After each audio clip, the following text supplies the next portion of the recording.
দেওয়া আছে দেখো P equal to if p equal to 3 plus 1 by p then find the value of 4p by p square plus p minus 1 তাহলে 4p by p square plus p minus 1 এর মান বের করতে হবে আমাদের। তো আমরা প্রথমত এখানে দেখো p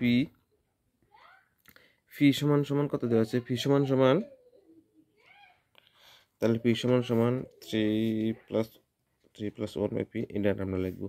এক্ষেত্রে আমরা p মাইনাস চেঞ্জ করি p minus 1 by p equal to 3। তাহলে এখানে এলসিএম করলে কত হবে p, তাহলে এখানে হবে p square minus 1 equal two এখানে কত হবে 3 হবে।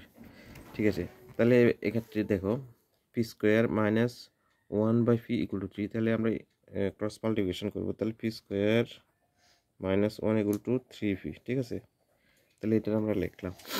এখন এটা থাক।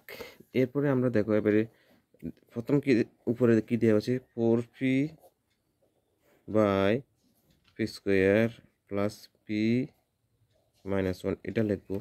তাহলে এক্ষেত্রে দেখো p square minus 1 equal to কত 3p। তাহলে আমরা এটা সাজাবো। তাহলে এখানে দেখো 4p by p square minus 1 plus p এটা লিখলাম। এক্ষেত্রে মানটা বসিয়ে দেবো, এক্ষেত্রেও ওই 3pটা বসিয়ে দেবো। তাহলে আমাদের এখানে হয়ে যাবে কত দেখো 4p by 3p plus P.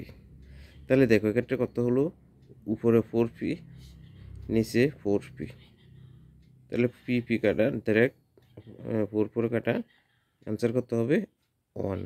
তাহলে এটার মান কত হবে 1।